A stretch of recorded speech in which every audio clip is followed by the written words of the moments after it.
Welcome to Untold Physio Stories, a podcast that informs and educates by connecting you to rehab industry leaders who share their candid successes and failures in business and practice.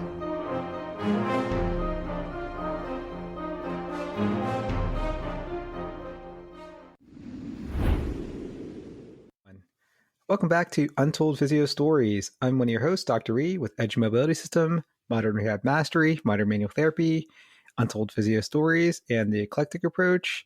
And my co-host is Dr. Andrew Rothschild with Modern Patient Education, Modern Manual Therapy, Modern Rehab Mastery, I guess, too.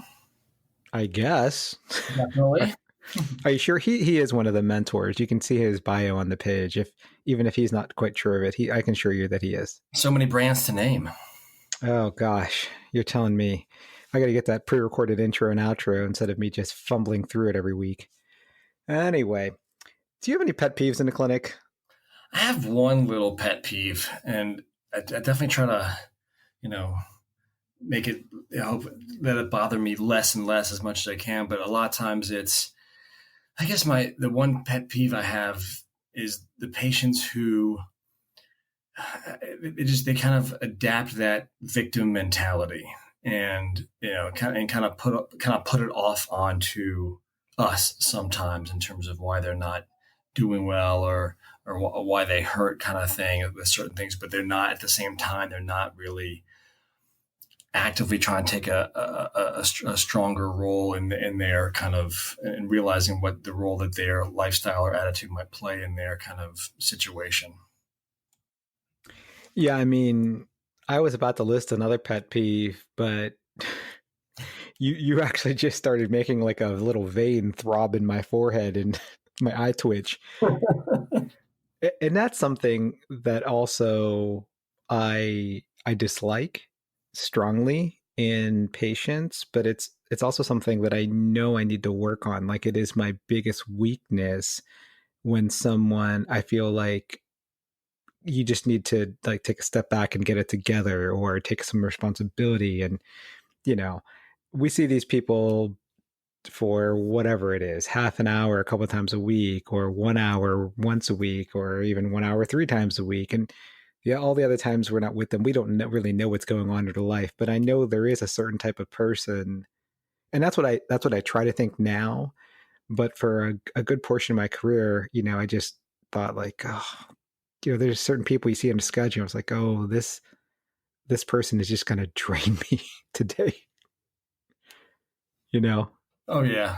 I mean, it's the ones who really they overly focus on their diagnosis, and it's like kind of like the self-fulfilling prophecy of they embody that diagnosis a lot of times and just get that sort of learned helplessness type of mentality. And it just, as much, even despite, and I'm not saying that it's just like they're like this, without any kind of other, despite conversations we've had, despite interactions we've had, despite things that we've done, it just seems so hard to, break them out of that. Right. And sometimes they even actually improve, but they don't even believe that they will or that it's going to last. And yeah, I mean, I also think to myself, knowing my experience with them, no matter how well I try to accept them, that it's just one of those things that they really need some acceptance therapy that I can't provide. Right. I am no expert in that. I clearly need to work on my empathy in this case. And I know that I am not the clinician right now that you need. Yeah. And I was talking about that with my student that I have right now, and said that, as much empathy as I have, and I've really improved in this area a lot, I think, over the past handful of years, there's just that certain type of where that is definitely where I'm still need improvement for sure. Yeah, for sure. I think that I think people who go to the trouble of doing things like you and I have, like completely changing their diet and adopting mindfulness and all the things that we actually preach to our patients now, they are not easy things to do. Like it would be a lot easier to eat as much bacon as we want and have all, extra cheese pizza and just not work out ever, right? I mean, it's so easy, but the things that you choose to do for yourself, you hope that you can convince other people to do, the ones who need it the most, I always say if I was the lead instructor of modern patient education, I would say the ones who need it the most are the ones who are going to be the least responsive to it. Yeah, and sometimes that's certainly the case. And it's, one thing we talked about, I've talked about, is that it's, people have to be ready oftentimes to, we can't just convince people to do things. We can't necessarily motivate people to do things. People really have to motivate themselves. It really has to come from some intrinsic value system, or a true desire, an internal desire to change something with your lifestyle, behavior, whatever. We can help guide along the path. We can sometimes help, with behavior change, I think. But when someone's really not ready, it's just like hitting up against a wall. For sure. Yeah. And no inception here, right? Yeah. Yeah.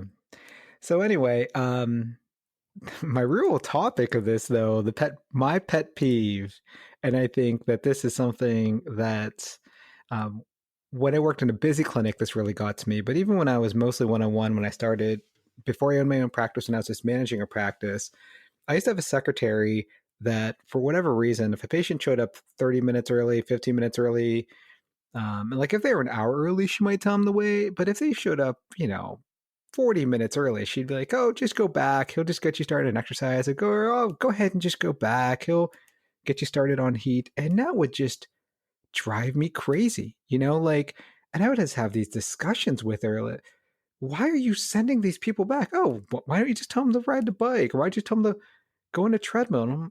And I would, say to certain patients and to her, I'm like, would you do that to your hairstylist? Like, why is it? And they're like, no. Well, why is their time any less valuable than my time? Especially because I am actually doing one-on-one here. I mean, it would be different if we were just a high volume clinic, but I wasn't. Right. Right. So one patient in particular, he showed up well over an hour early. He was a frozen shoulder patient. I had been getting along with him, and he was actually the father of one of my best PT students ever. She was like one of my brightest students, and she referred him, and we just got along very well for at least 6 weeks. And just, it's a slow responder, and you're going to see these frozen shoulder patients for a while. And one day he just shows up super early. He just plops himself down underneath the pulleys and just starts, pulling on the pulleys. Basically, the only time I ever had someone use pulleys, way back when I had pulleys, that wasn't my clinic, was if they were frozen shoulder, and they would just do that for like, a little bit to warm up. If the Airdyne was taken or the UBE was taken. And I must have been in such a terrible mood that day, because I can't imagine myself doing this now. But I was like, what do you think this is? Like, what would you do this to your barber, your hairstylist, or even your dentist? Would you just like go back into your dentist if you were an hour early and just start flossing your teeth? And he's like, no. So he just left, and then I was like, oh yeah, I told him. I'm like, and the next week he wrote me a letter, and the letter was scathing, and he also just like called me on the phone and said like my sophomoric attempt at humor was ridiculous, and he embarrassed me, and he's gonna tell all his friends never to come to me, and his doctor and everything. And I did feel really bad, and I don't really know what happened to me.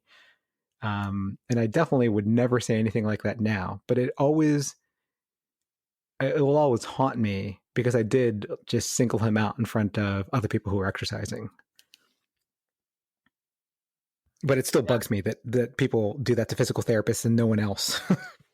Yeah, and I've thankfully I've not had that situation. I've had a similar situation, not where my own staff had like sort of done that to me, but I've had it where patients will just come back and start, doing stuff sometimes. And not recently. This happened probably several years ago. But I mean, I'm thinking about it now, and it's like at the time too. My initial response was very similar to yours. Like I was very like put off in the fact that, yeah, you wouldn't do that to your doctor who sent you here. You wouldn't do that to your dentist or another healthcare professional.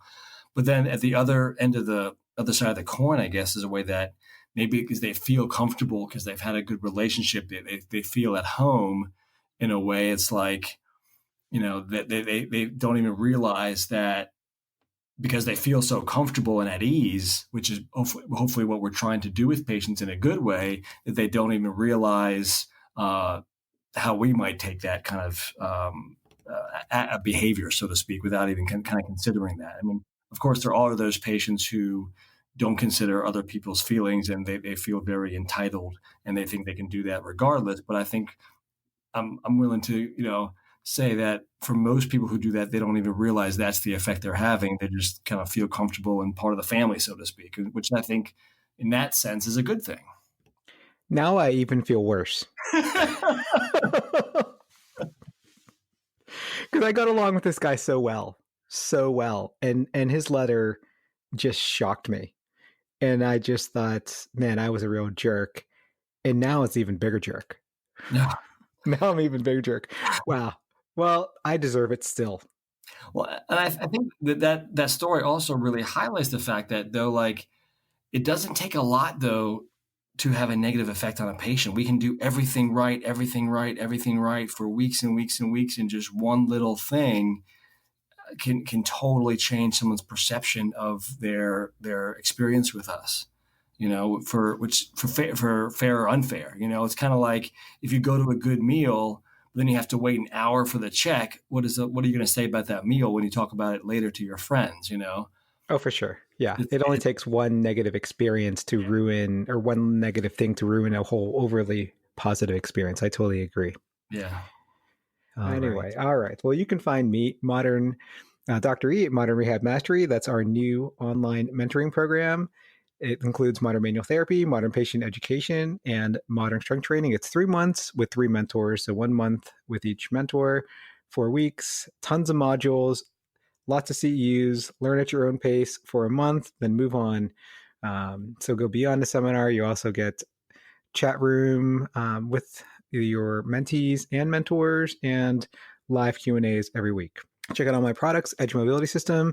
We have the new Edge ISTM toolbox that includes the Edge Mobility Star and the OG Edge Mobility tool, our Edge Restriction System BFR cuffs. That's part of Dr. Kyle Coffey's Modern Strength Training BFR certificate.